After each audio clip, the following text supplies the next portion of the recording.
Assalamualaikum warahmatullahi wabarakatuh. Kembali lagi bersama saya Anzela Santali Putri dari kelas TI 19C1 NIM 311910663. Di sini saya akan menjelaskan tentang sistem keamanan jaringan komputer untuk memenuhi ulangan akhir semester mata kuliah jaringan komputer. Langsung saja. Sistem keamanan jaringan. Pengertian sistem keamanan jaringan.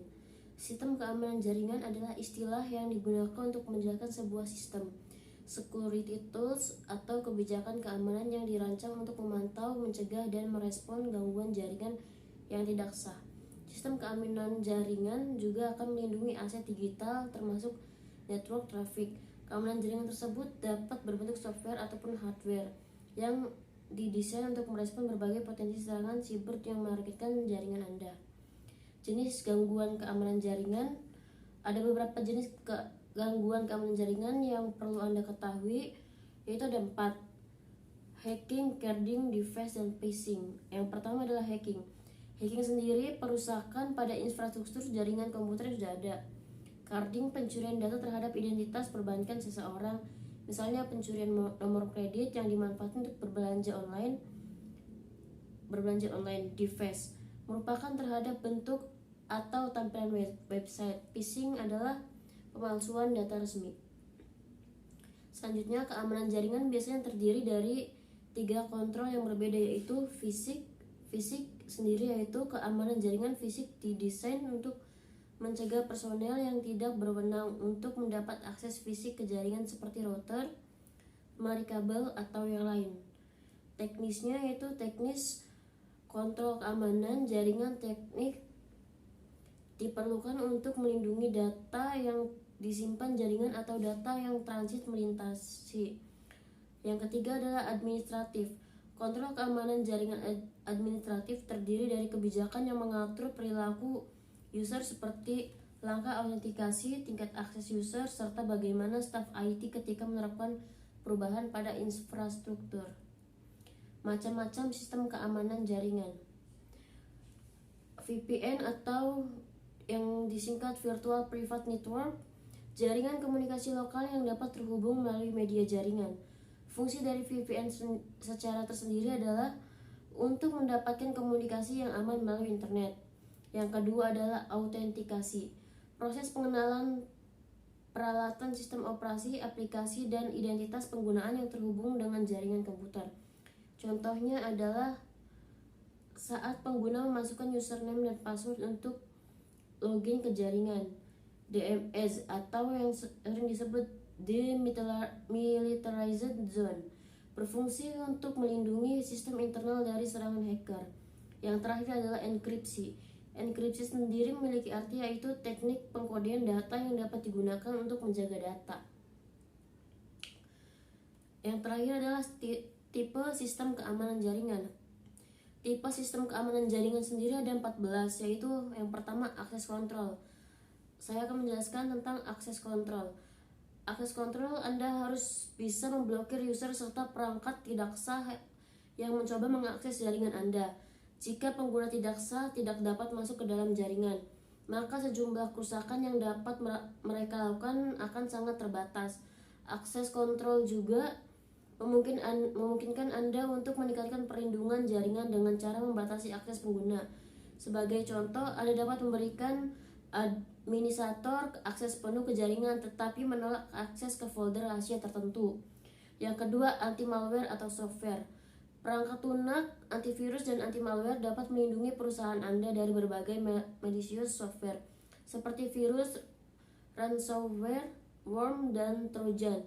Gunakan anti-malware yang dapat terus memindai melacak file berbahaya yang ada dalam jaringan. Yang ketiga adalah application security. Aplikasi yang tidak memiliki sistem keamanan yang baik seringkali digunakan penyerang untuk mengakses jaringan Anda. Dengan menerapkan sistem keamanan aplikasi, Anda dapat melindungi sistem aplikasi apapun berkaitan dengan keamanan jaringan Anda. Yang keempat, behavioral analytics.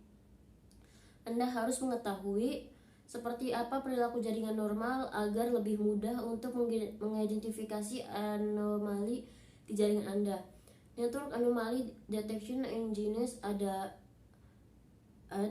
yang sering AD memungkinkan penggunaannya untuk bisa menganalisis jaringan sehingga ketika terjadi suatu pelanggaran maka pengguna akan memperoleh pemberitahuan. 5. Data loss prevention. Manusia atau user menjadi rantai terdepan pada sistem keamanan jaringan. Oleh karena itu, Anda dapat menggunakan data loss prevention atau yang disebut DLP tools agar data sensitif tidak hilang, disalahgunakan atau diakses oleh pengguna yang tidak berwenang. 6. Email security. Email security juga diperlukan karena manusia atau user sering menjadi target serangan email phishing. Dengan email security, Anda akan terbantu untuk mengidentifikasi email berbahaya serta memblokir serangan. 7. Firewall. Firewall bertindak sebagai penghalang antara jaringan eksternal yang tidak terpercaya dengan jaringan internal Anda. Administrator biasanya akan mengkonfigurasi sekumpulan aturan yang ditentukan untuk memblokir atau mengizinkan lintas ke dalam jaringan. Yang ke-8 adalah Intrusion Prevention System. Intrusion Prevention System atau juga disebut dengan Intrusion Detection dapat memindai dan menganalisis lalu lintas atau paket jaringan sehingga berbagai jenis serangan dapat diidentifikasi dengan mudah. 9.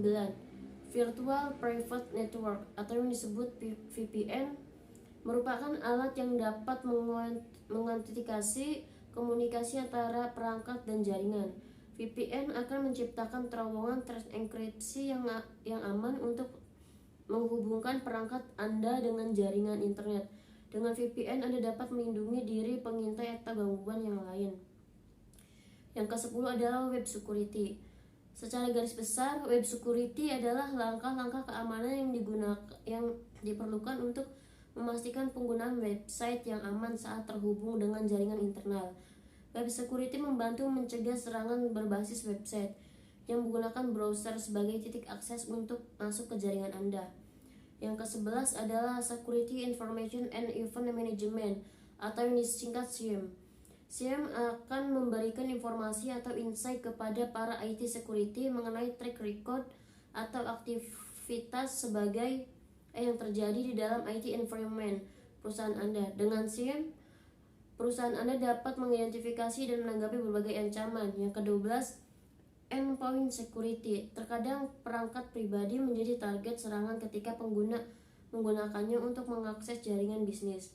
Endpoint Security diperlukan untuk melindungi jaringan ketika terhubung dengan remote device. Yang ke-13 adalah Wireless Security.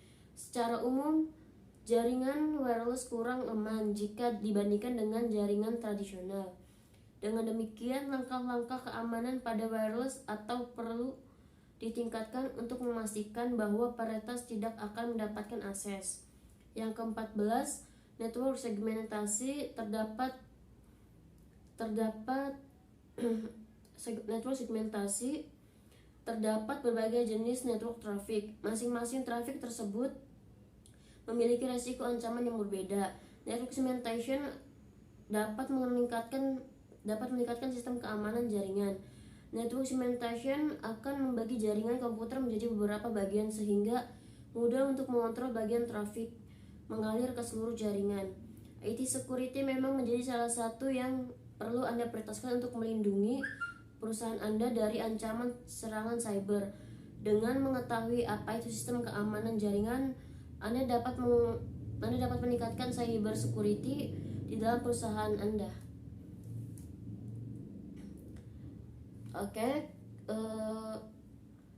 Sekian penjelasan tentang sistem keamanan jaringan dari saya. Kurang dan lebihnya mohon maaf. Wabillahi taufiq wal hidayah. Wassalamualaikum warahmatullahi wabarakatuh.